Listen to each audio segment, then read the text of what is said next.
Welcome back, everyone, to Three Guys, One Music. I'm Jamie. I'm here with Mike and Grant. Hello, guys. How is Hello. Hello, how are you? everyone? Pretty good. Calmer weather where I'm currently at, and apparently where you guys are. Oh, it was much nicer today. Thank goodness. Yes. Yeah, geez, everybody's just been having such crazy weather. It's been so hot, I cut off all my hair. All the Well, length is gone. Most of it. oh, I bet that's Well, it was refreshing. down to here, so Yeah. about halfway down my. Oh yeah, I couldn't take it after yesterday. I was like, nope. I go in the bathroom and I get the scissors and I just. I hear you. I know the feeling. Yeah. Well, I hope everybody that's okay out there, any of our fans that are watching and listening, I hope everything is well and the weather is calm enough where you are. hmm So, yeah, today we're going to be talking about one hit wonders, as you might be able to read there. Um, and we haven't really discussed this between ourselves at all. So, That's true. We have I'm not. a little curious how we will each approach these. I always say that, but since Mike and Grant are more lyric based people, fans, music listeners, more We're so lyric than people. I am, We're I'm lyric always curious people. about my picks versus you guys, you know. So I always find that interesting personally, but we'll talk about what we've been listening to, as we always do first. And would one of you guys like to go first? I'll go first. I never go first. All right, go ahead. I'll go first. I'm gonna give the highlights. I've been listening to varied things as usual, but Of course. the highlights this week, which means more than one listen, I guess, or Right. several songs That's always how I approach it. Just the doubly things that I've been listened to. focusing. Yeah, Yeah, yeah. yeah. Oldie but goodie from Steely Dan Asia album. Classic. One of the Yeah, best recorded records ever. so good, and it's not like you hear something new every time. I won't go that far, but you can glean something from a whole album listen. You know that maybe you hadn't thought about before, or maybe you pick up on something that you never picked up on, like even a guitar tone or a cymbal sound or something like.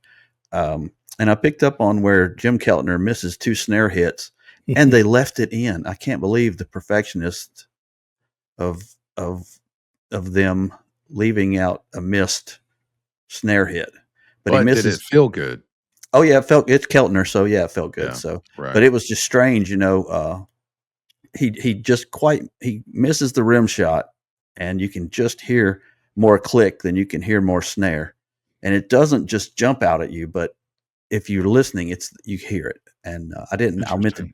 I meant to jot down what lyric and what verse or what chorus it was, but I was like, wow, that's so unusual. What song is it? It's Josie. It's the Oh, last Josie. song on the Oh, wow. album. Yeah, and I went back. I thought, did I just hear what I thought I heard? And so I guess you can hear something new every listen. Sorry, I No, recant see, my former did Keltner statement. only play on that song? Is I that the only think song that he was the played? only song. Yeah. Okay. My liner note memories are fading, but Yeah, yeah, I'm actually not sure. I know that Bernard Purdy yeah, plays at least one. Steve Gadd plays a title track, yeah. and I don't And know Ed who plays Green everything. plays on. Oh, was that right? Yeah, on not home at Peg? last. Maybe it Oh, is Peg. Yeah. I don't know. And does I Murata play? I'm Murata, right? But anyway, possibly. yeah. Keltner plays on Josie, and he misses two snare, not all the way, but it's like I said, there's more rim than snare on two hits at two separate times, and I was like, wow, they left that in. And sure, for me personally, as just a fan, and I'm sure it has something to do with how my ears got, trained or whatever. It's like I still think of that era as being the best recorded records ever.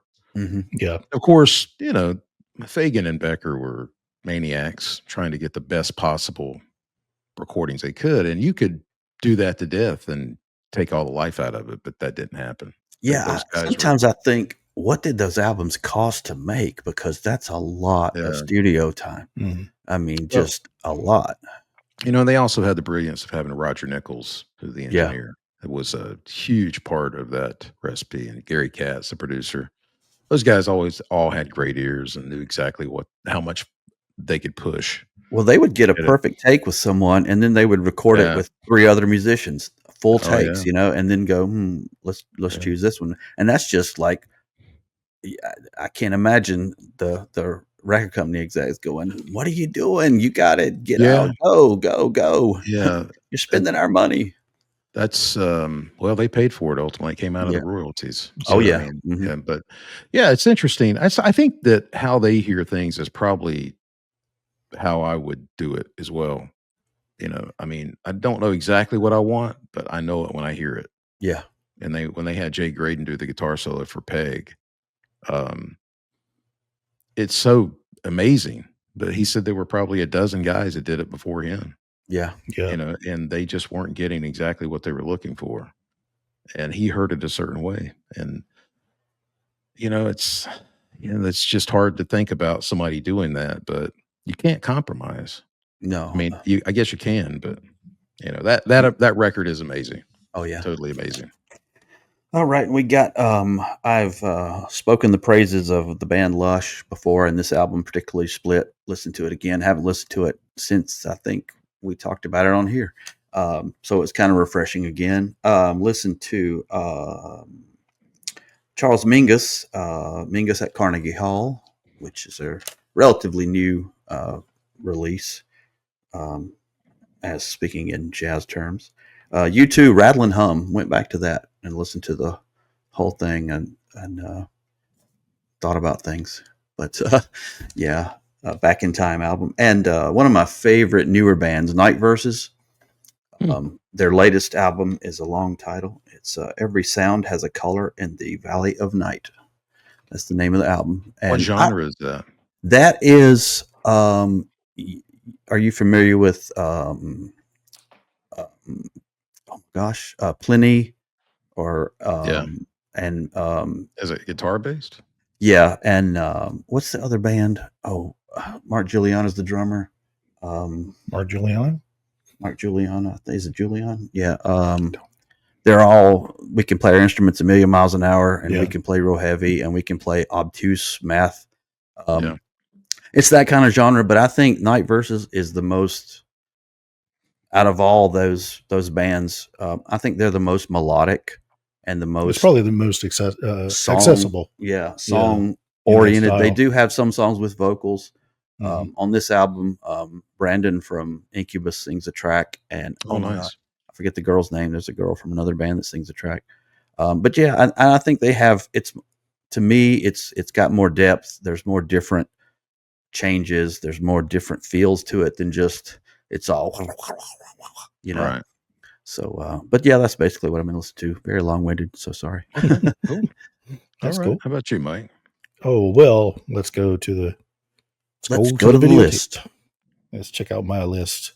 Um, just needed some classic music today. Listened to Rainbow for a while. Listening, Rainbow. Nice. yeah, Kansas. Played that for a while. Even listened to Aerosmith. I'm not a big Aerosmith fan, but there's no Any denying her. era.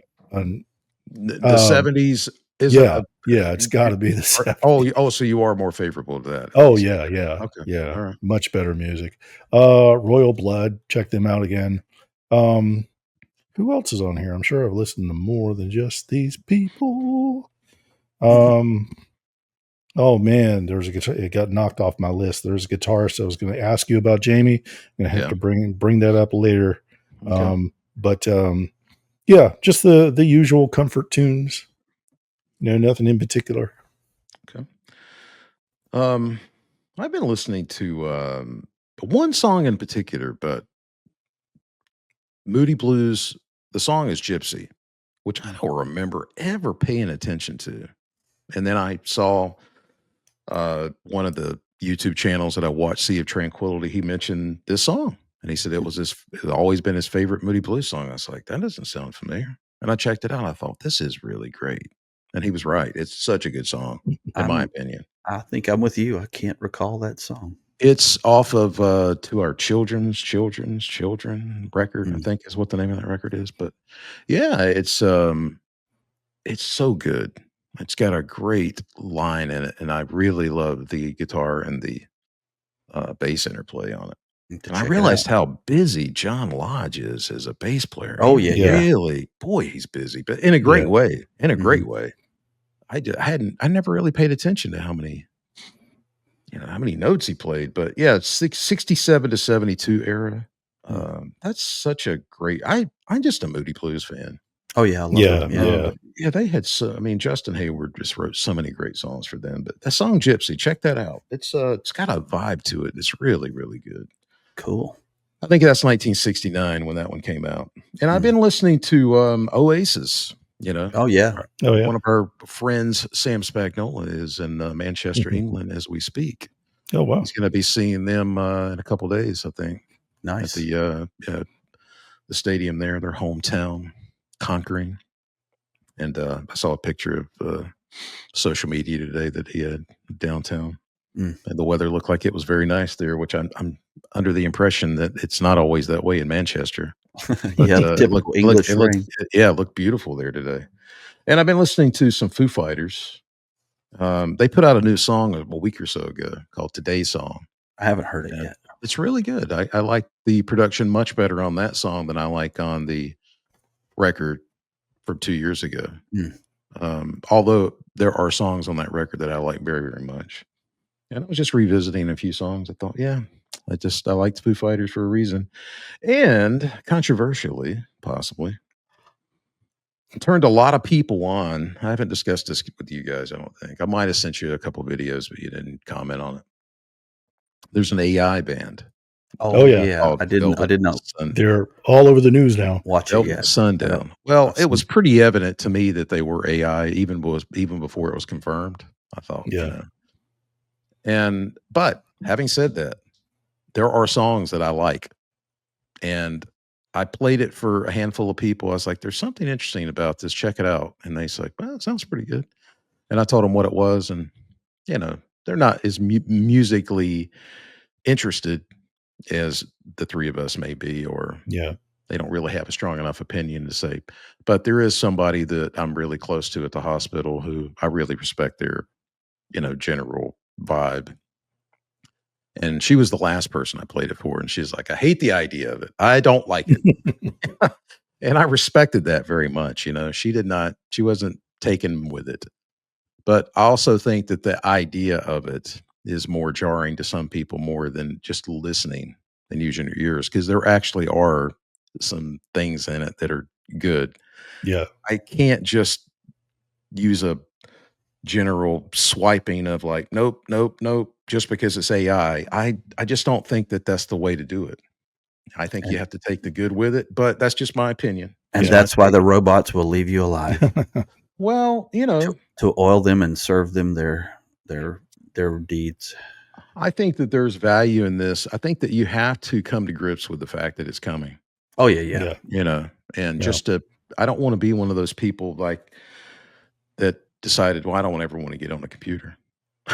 Yeah. You think Yeah. about a certain generation 25 years ago or I don't more. see a problem with it as long as you're honest about it, or there's a forthrightness about. Oh, Hey, there was, this was know, shady. nobody's trying to trick anybody, or Yeah. and making there's so much fake stuff already, and I'm like, okay, there's always bad actors, and you take a great idea, good idea, and we try to use it for good, but Well, this it is gets one of those corrupted, you know. flashing points for me.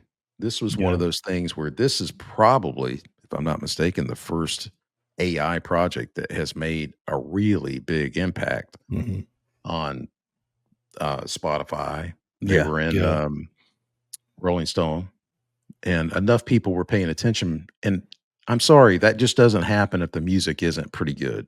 Yeah. I mean, there's got to be something there for people to start talking about it. If it's crap, they're not going to care. They're not going to Well, do anything. I'm going to save my opinion for that episode we do in the coming Okay. weeks All right. on AI. Yeah. But Well, I that's just definitely have opinions.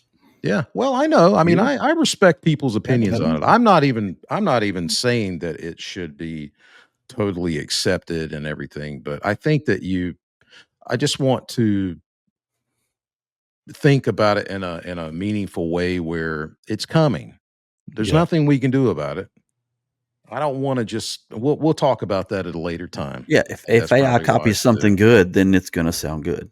So Yeah. as long as they don't copy something bad, it'll be. Well, we're still in the Yeah. embryonic stage of this being.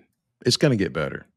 Yeah. It's going to get better, and Before the takeover, it we will. don't know what's going to happen. But for me personally, as a creative person, I like to think I'm going to have to use it however I can, in a way that, like you said, as long as I'm being honest, You can or just using write it your in a you can sincere just write way. your song and then have AI be your backing band. I don't want to do that. Well, But there you are some could. things I think that there are some things where, I can see the benefit of using it. I just don't like the idea of saying, I just don't like the idea of it at all, and I'm not going to even touch it. To me, that I don't get that. But that's just me. That's just me. All right, we'll leave that for a later time to Yeah. discuss because Well, like I said, I knew it was going to be controversial. Jamie, the guitarist I was trying to remember, his name is Ando San. Are you familiar? Oh, I'm not. Ando San, Understand. new endorser of Kiesel Guitars. That's how I Mhm, found out about it. But mhm. it's hip hop, it's metal, it's math rock. It's Oh, wow. it might be tedious to some people, but I find it fascinating Yeah. and pretty refreshing. So, Is it doom and rock? it's not doom rock, Is it sludge rock? Okay. but that's Almost checks all your on the. boxes. I know it's almost.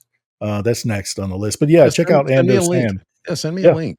I'll check yeah, it out. it's I, pretty uh, interesting. I I've said this many times. I find that the older I get, the more simple I want it because I'm listening for certain things as opposed to when I was 17 or 18. I Yeah, wanted to hear complicated, lots of notes, and now I just don't have that just doesn't do it for me at all. So I don't know what this is like. And also there is a certain guitar tone. I find people who use Kiesel guitars, nothing against Kiesel guitars. They're usually play too much for my taste. yeah.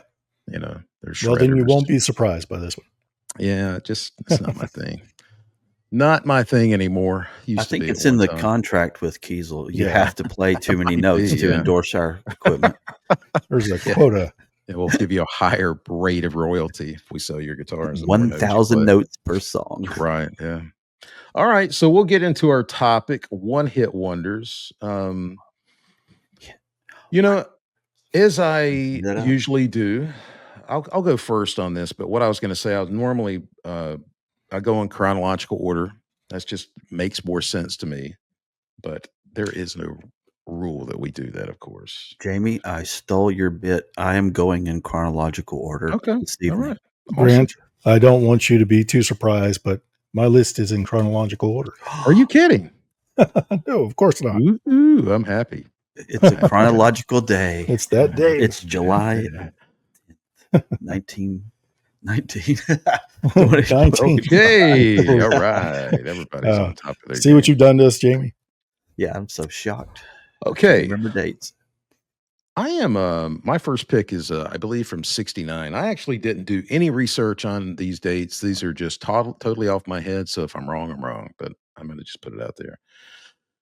This is one of those songs that is almost kind of. It's not AI, of course, but it sort of fits within the framework of what we were just talking about in a way. It's "Sugar Sugar" by the Archies. Mm, mm, mm, mm, mm, Um, mm. it's made for what, Josie and the Pussycats? Wasn't that part Was of it? but, I mean, it was the Archies, but it was also Yeah. part of Josie and the I Pussycats, I right? don't Oh, know. I don't know that That's Maybe I'm wrong about that, because but that came out a bit later, didn't it? I might be completely The wrong TV about show. that.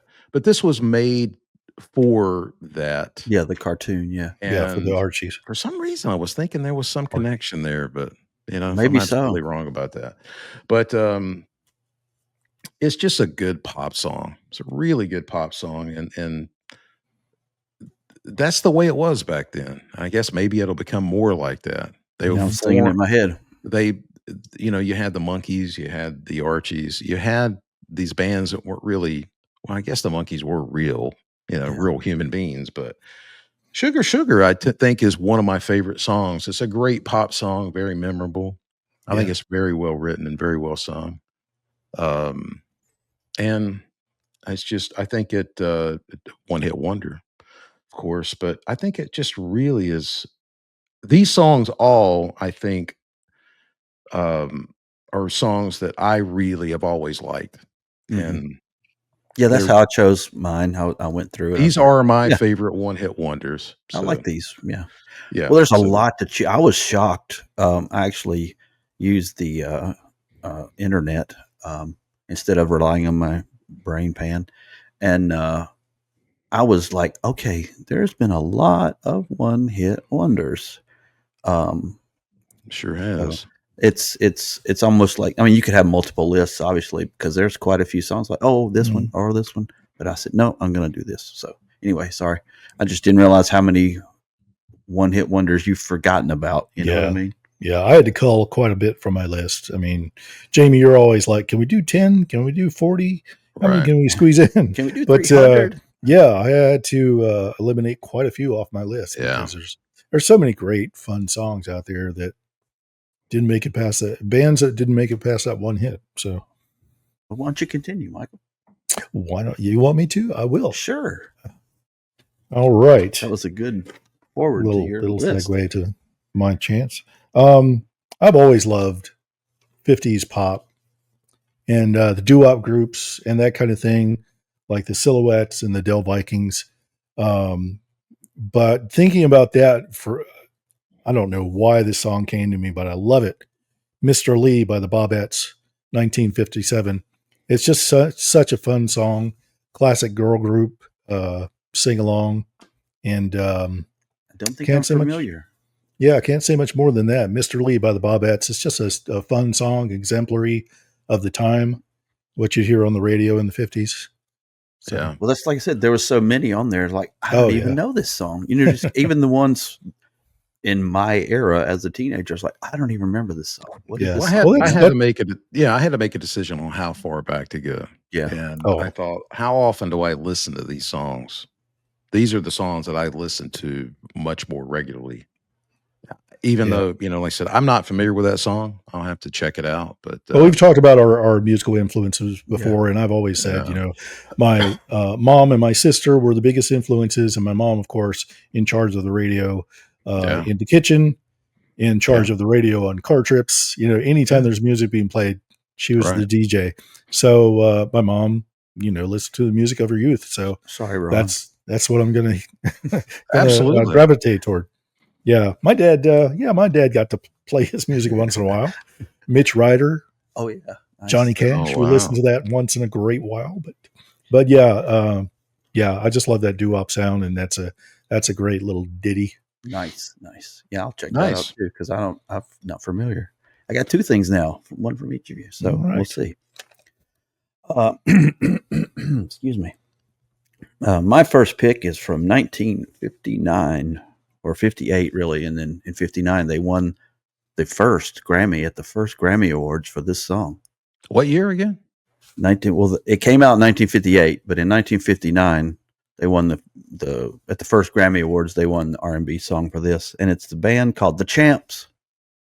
Does anybody know what song this is? Is this Tequila?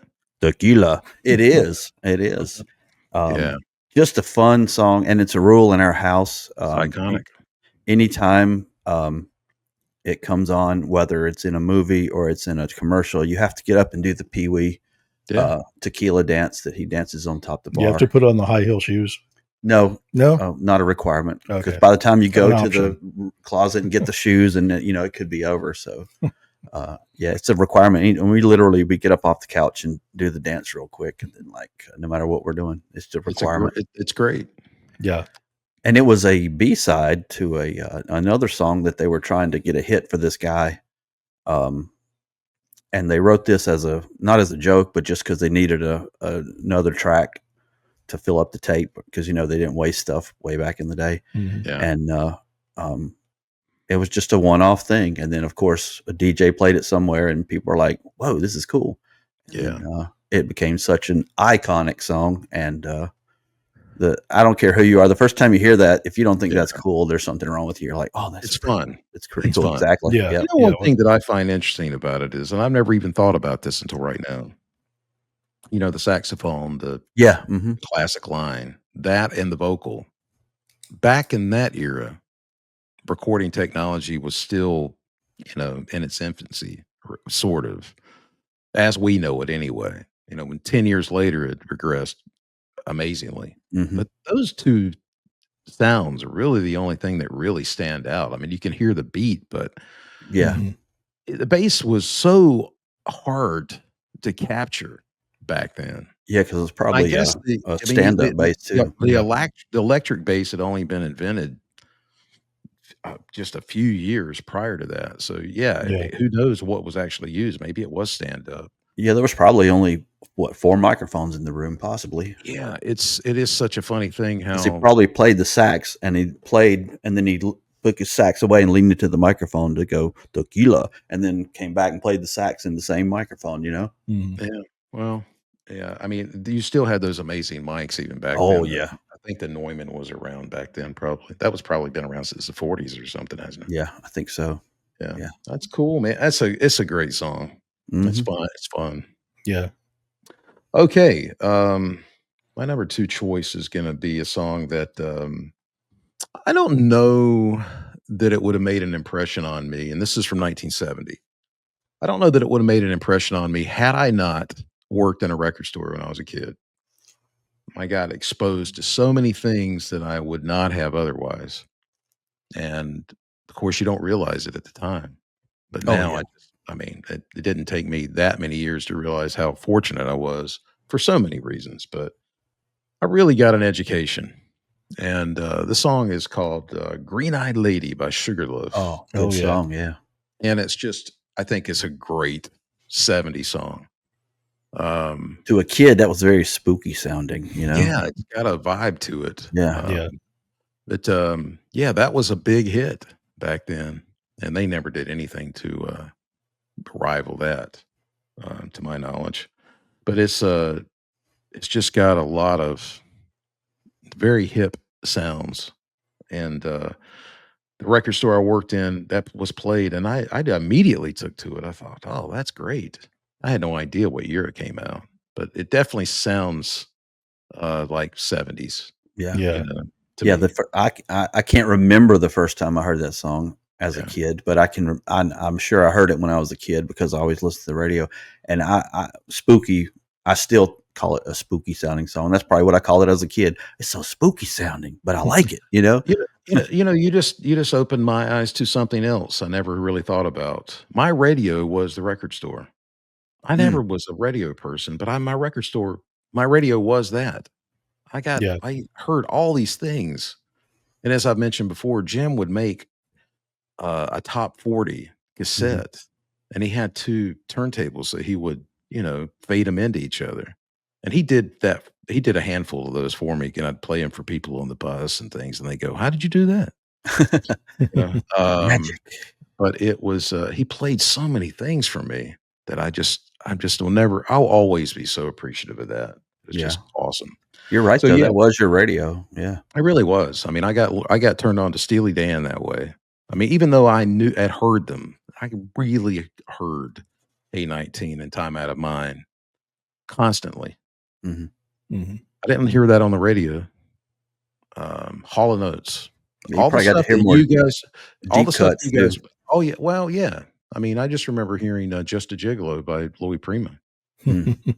I would have never heard that. I mean, David Lee Roth did it 5 years later, 4 years later, but I Yeah. mean, it wouldn't I don't know what that would have been to me, but is when he did it, I thought, "I know this song." Yeah. I had heard it so many times, So, yeah, it was a very cool time. So, that was fun for me. But, yeah, I really have always liked that song very much. Yeah, that's a good That's song. that's my number 2 choice. Okay. Well, next I want to talk about a band that only had one hit. What were we talking about? Only one hit. Am I on the right show? Sky High by Jigsaw, 1975. Oh I skipped wow. a few decades there, but I just love that song. I love the production when I was a kid. All the sounds, there was so much going on. Right. It was just, it painted such a picture in my head. And, great song to sing along to.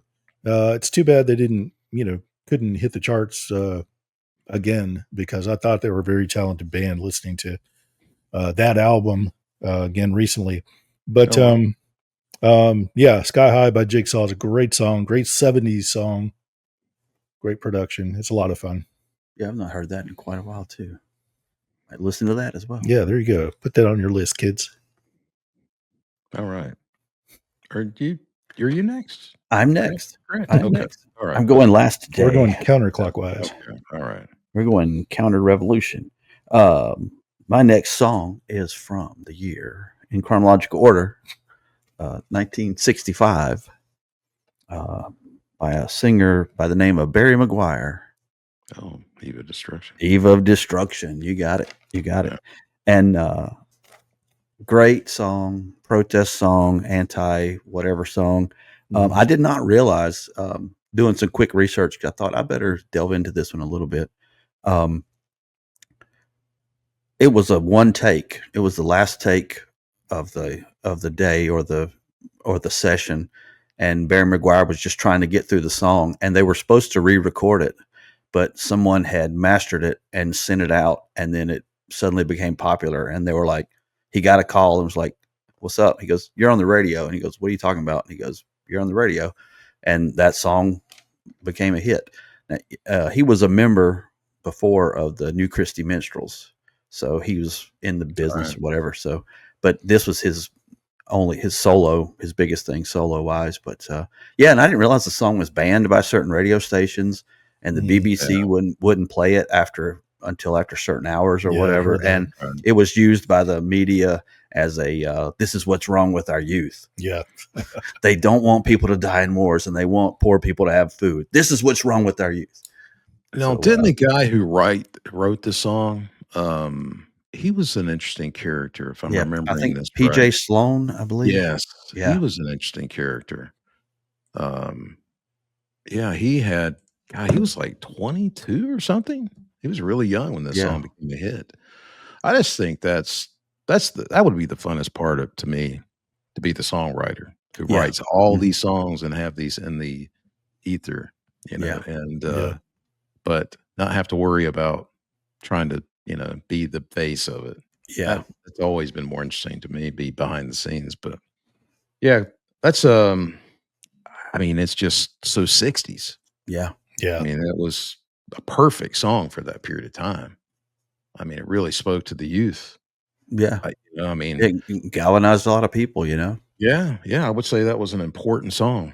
I mean, it's Dylan-esque, but not it's not a straight rip or anything like that, but it's a Woody Guthrie vein, the protest vein, so that's but it's kind of modernized for the 60s or mid 60s, I guess. But yeah, it's I remember hearing that for the first time. I was like, wow, that was serious. Yeah. That might have been one of the first serious songs I'd ever heard as a kid, Well, this is a good example of a song that did not make an impact on me because it is lyric based. Musically, there's not much there. Yeah, it's just simple. Yeah. Yeah, but it's all about the message. Those type of songs, I just don't have an ear for whatever, for lack of for better or for worse is what I'm trying to say. But I totally get why the song was so, like you said, galvanizing and appreciated by the youth, and that era was just so crazy. Vietnam. I mean, so civil rights. I mean, you had everything going on. Civil rights, right? Yeah, exactly. And so a very tumultuous decade. Well, I would say an important song for that period of time, for sure. Yeah. Okay. Well, my number 3 choice is going to be a song that I think is loved by anybody that's ever heard it. And I want to say this is 1974. I don't like it already. Magic by Pilot. Oh, okay. Yeah. And this is such a great, catchy song. And it was so typical of that era because I would say this song could have been done. This was one of the things that was done. I guess, I don't know if it's done as much because I don't pay attention like I used to, but this song could have been done by Sweet. Oh, yeah. Yeah. It could have been done by a few different people. And I believe these guys are from Scotland. And this is just a side note or a trivial little thing here. The guitar player for this band is the guitar player who played on all those Alan Parsons Project songs. Ian. Such a great, great guitar player. But I guess Alan Parsons had something to do with this song, Magic, and recognized this guy was a talent and he should had a little magic. Yeah, and he was so good. I mean, he just Yeah. wrote all those or played all those great guitar solos and parts on those Alan Parsons songs. But yeah, Magic by Pilot. I think that's one of the best 70s songs in my opinion. Not heard that in a million years either. Yeah. So Oh, really? Actually, it's Yeah. funny you mentioned that because that's on my list. Oh, One of the wow. ones that one of those that didn't make it, and actually heard the song last week or week before. I don't know. It's been a while, but I've heard it recently. So Yeah. yeah, great song. I love it. Yep. My next is an eye roller. I'm gonna say it anyway. Henry Gross. There's a microphone. Henry Gross, Shannon, 1976. I've not heard that in a million years. Yeah, Either. it's That is not making an impression on my brain at all. I don't know. I did not know for the longest time that was about a someone's dog dying. Yeah. Yeah. Was Michael it Brian Wilson's dog? Something like Brian that. Wilson lost his dog, and Henry Gross wrote the song about it. It's it's a tearjerker of a song, soft melody. This guy's singing about Shannon's gone, and what are we going to tell the family? But I think it's a great song. It just makes me. It shouldn't make me smile because it's about someone losing their dog, but it's just a feel good. It's a 70s song, solidly 70s through and through. And I hadn't heard it for a million years. Driving home one night, I had on college radio, and they played that song by the Sinatras.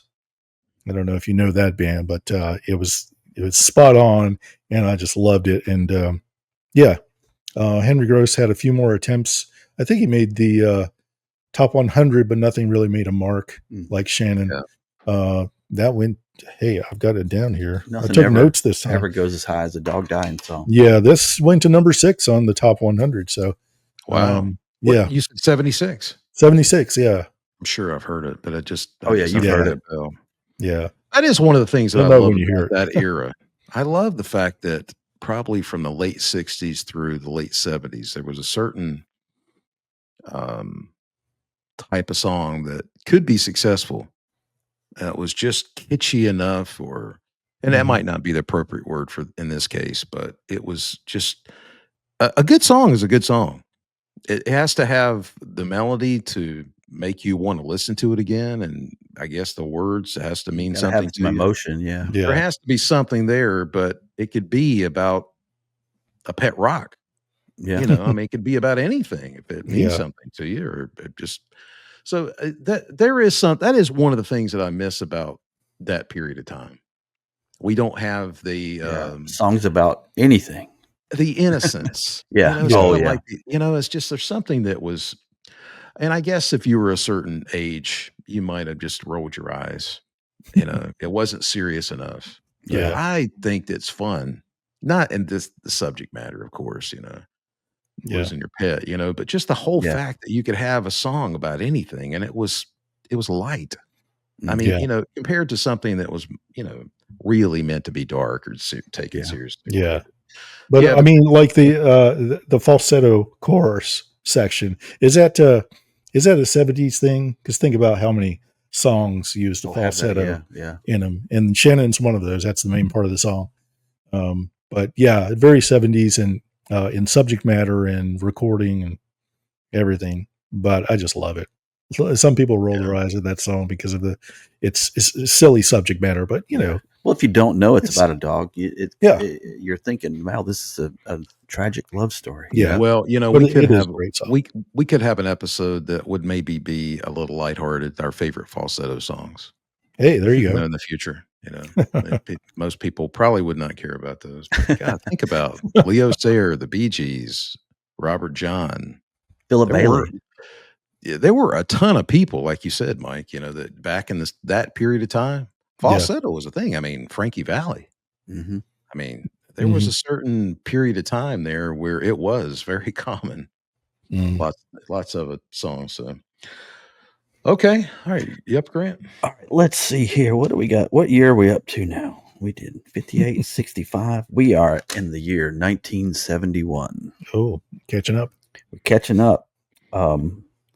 This is a band. Once I say the name, you probably will both know immediately, but the guitarist, brilliant guitarist, I love all the guitar leads in this song by Alvin Lee.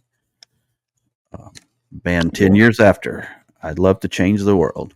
You know, he didn't actually play on this song. He wasn't in the band at this time. Oh yeah. Everyone says he was. He wasn't. Well, who That played wasn't- it? That was the guy who replaced him. He wasn't in the band at that time. Oh, wow. Yeah, Well, the internet is wrong. they're wrong. Yeah. Yeah, I think he had left the band just prior to that. He's not the one who's see, you know, it's funny. You can't always trust the internet. But It he says did. it was written. It was written by him, but Yeah, he did write it. And I don't know if they but- recorded it before he left the band. But everything was saying he's playing lead. I don't know. I'm seeing where it says that he sang this, but I have read in the past that he had left the band by this point. So Now we have our first internet mystery. Yeah, now I'm confused. TBD at a later episode. We'll It's on the internet. It's got to be true. Yeah, Wikipedia. I don't know. I wouldn't bet a paycheck on it, but that is confusing to me because I have read on multiple occasions that he had left the band by that point. That's weird. But So- anyway, yeah, everything I read today. Somebody please correct us. That's all right. But yeah, that's another protest song, basically. Kind of like Very appropriate for the time. a shadow song to Eve of Destruction from the 60s, in a sense. But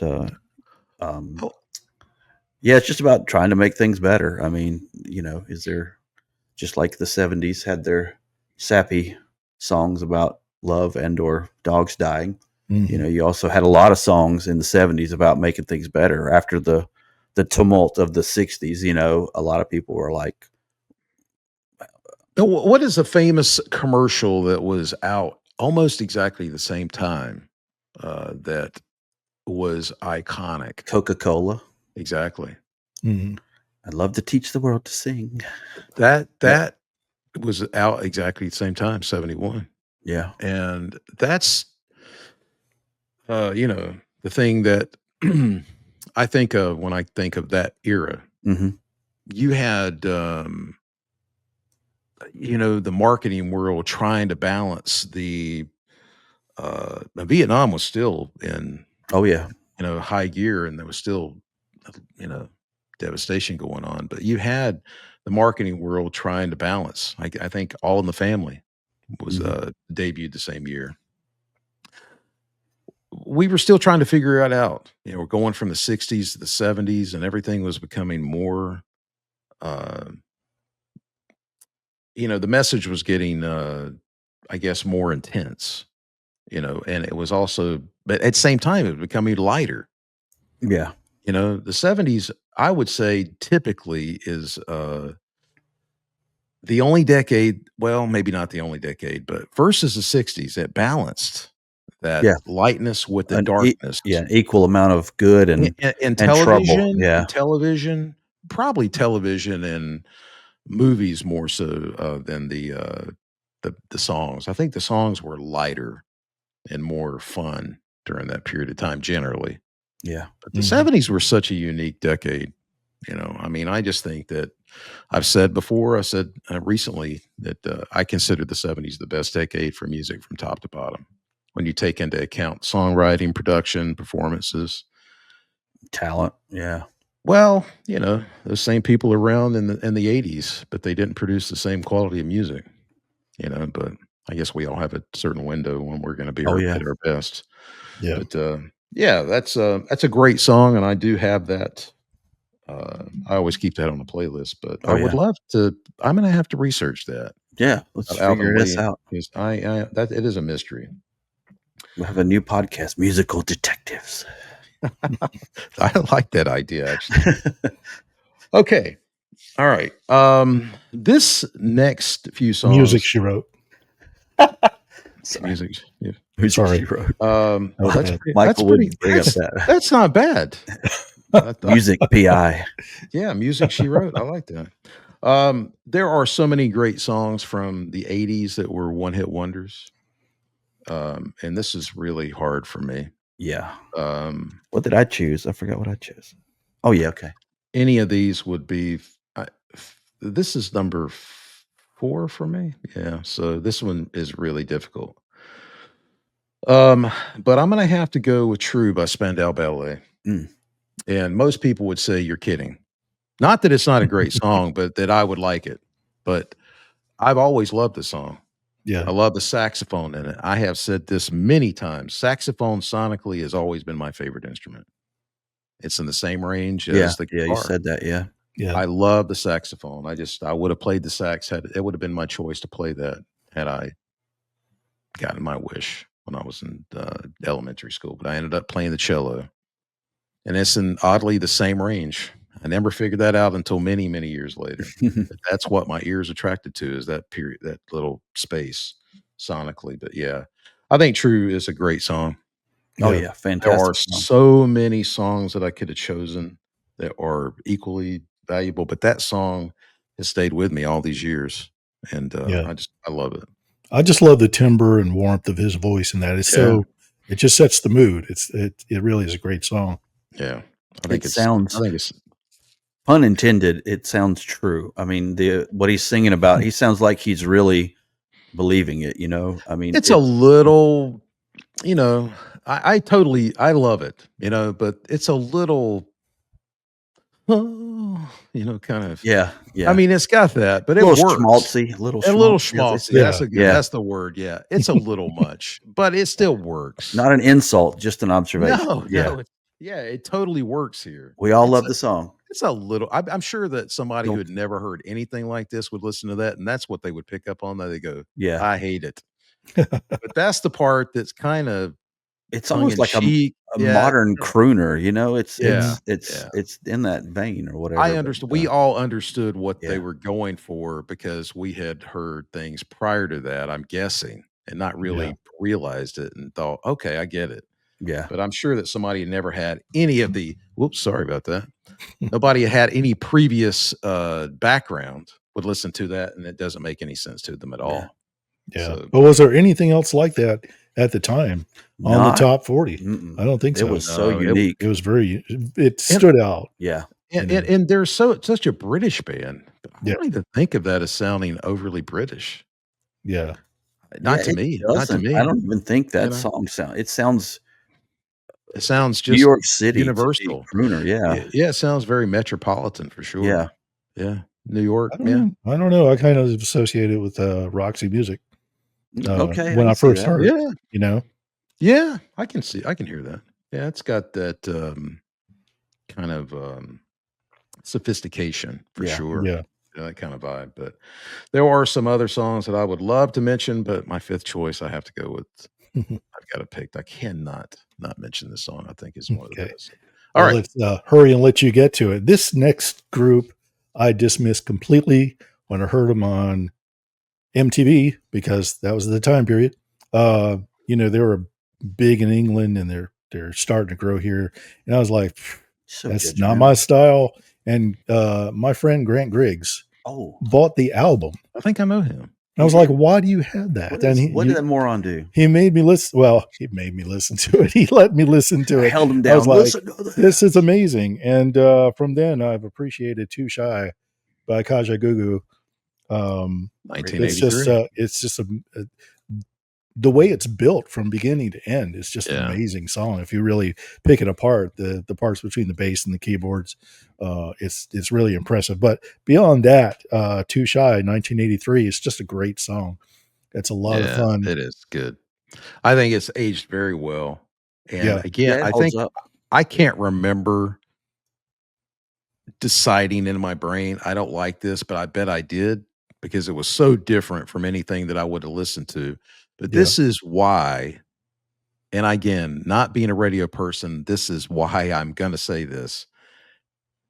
When you hear a song over and over and over, and back then MTV was that served its purpose. yeah, When you see a song and hear it over and over and over, you learn to get what is good about it and what's great about it.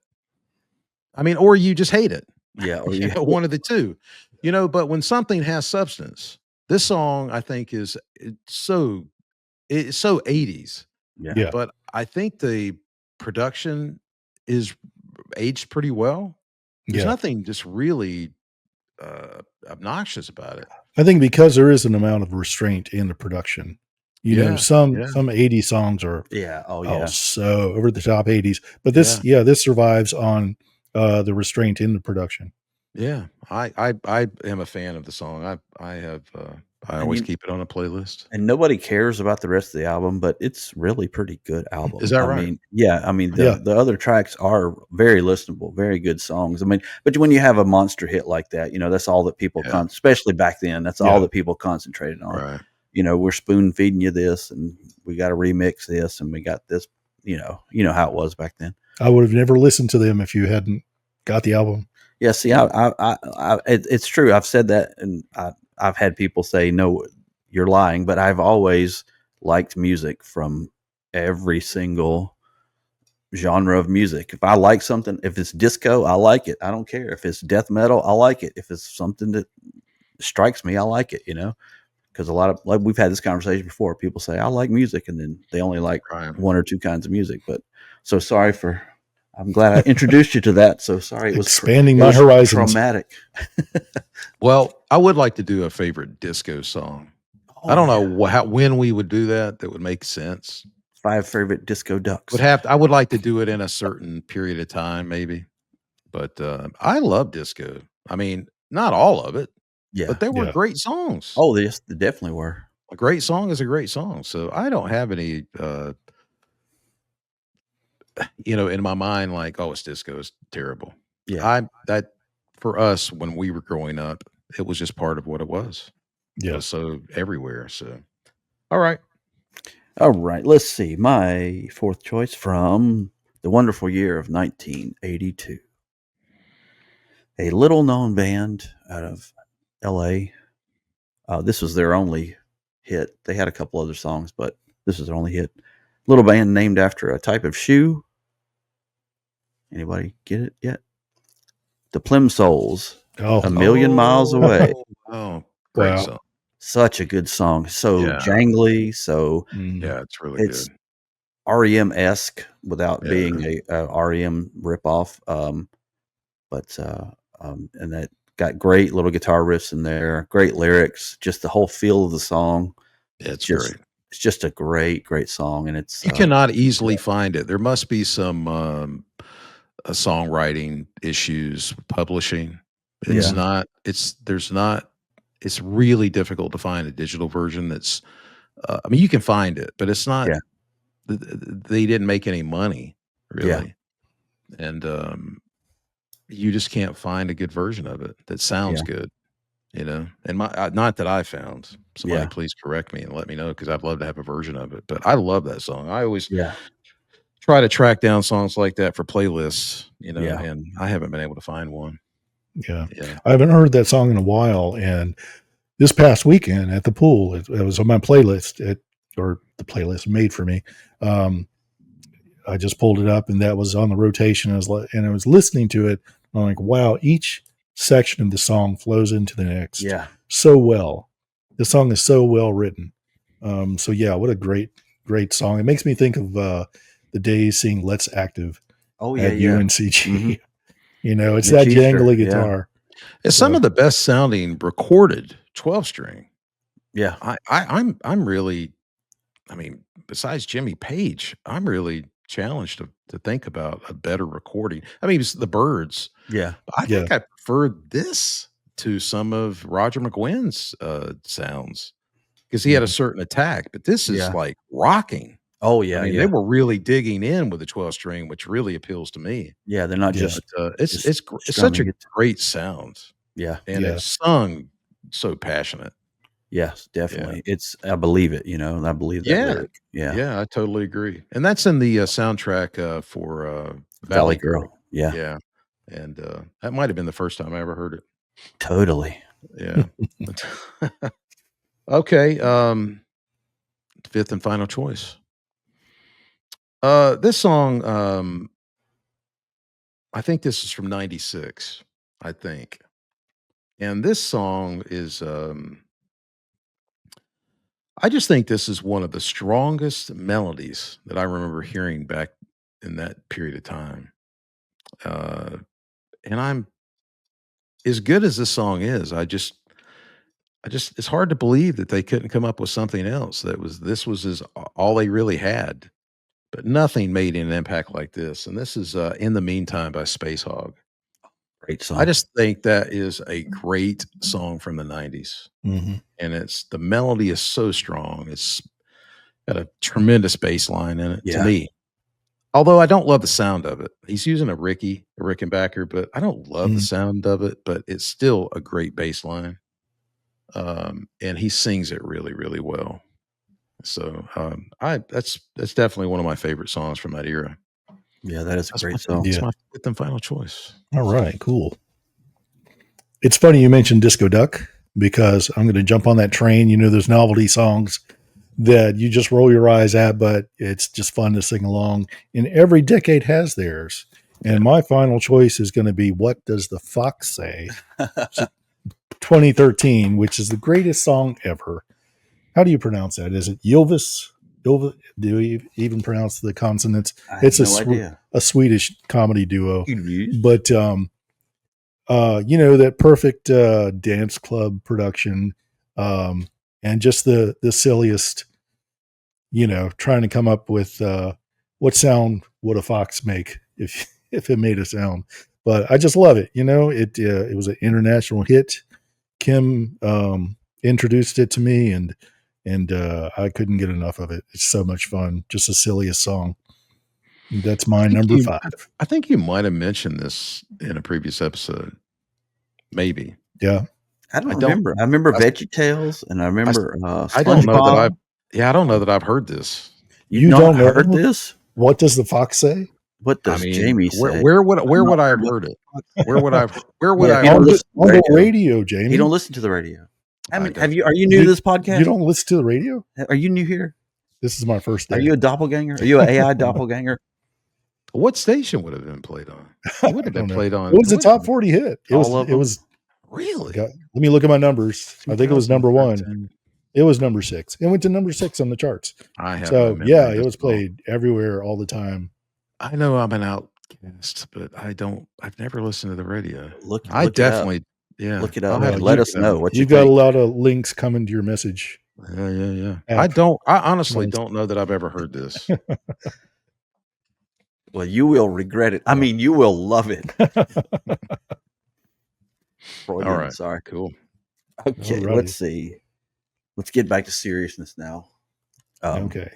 From 1990, I didn't go very far into the 90s before I said, oh, that's my pick right there.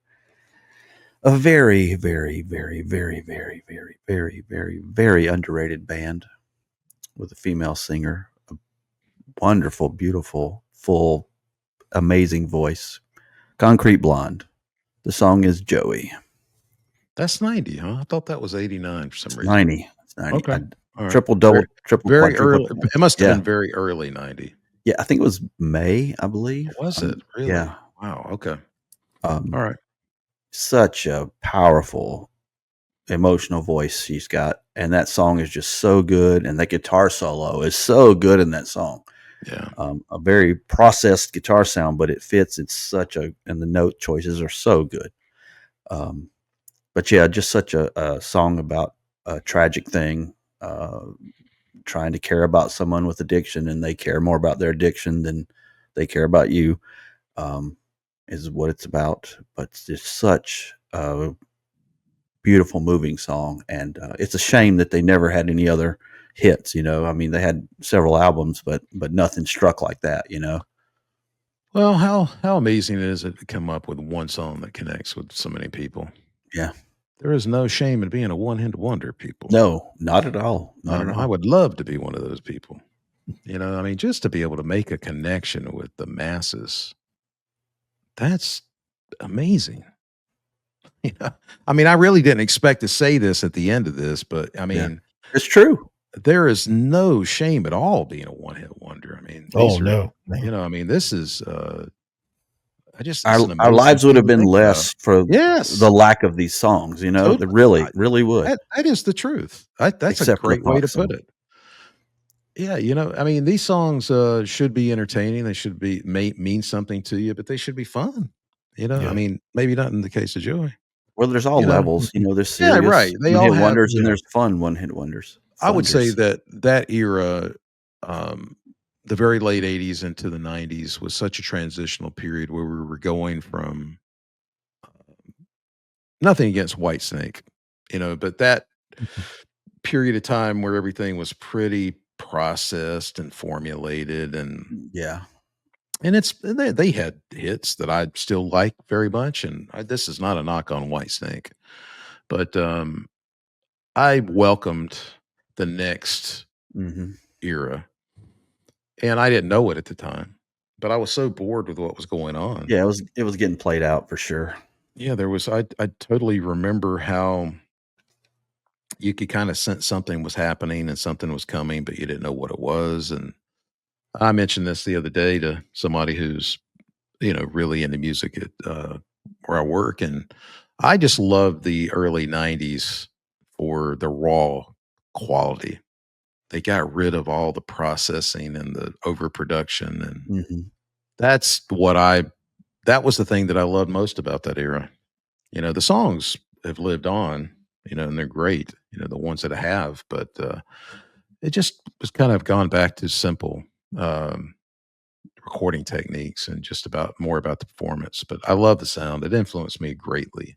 Yeah. So I just wanted to also say we're having a storm here. So my Oh, okay. apologies for the sound if it's going in and out. I can hear in my headphones that it's You getting sound spotty. you sound fine so far. Well, yeah, it's a lot of thunder in the background. So sorry about that, people.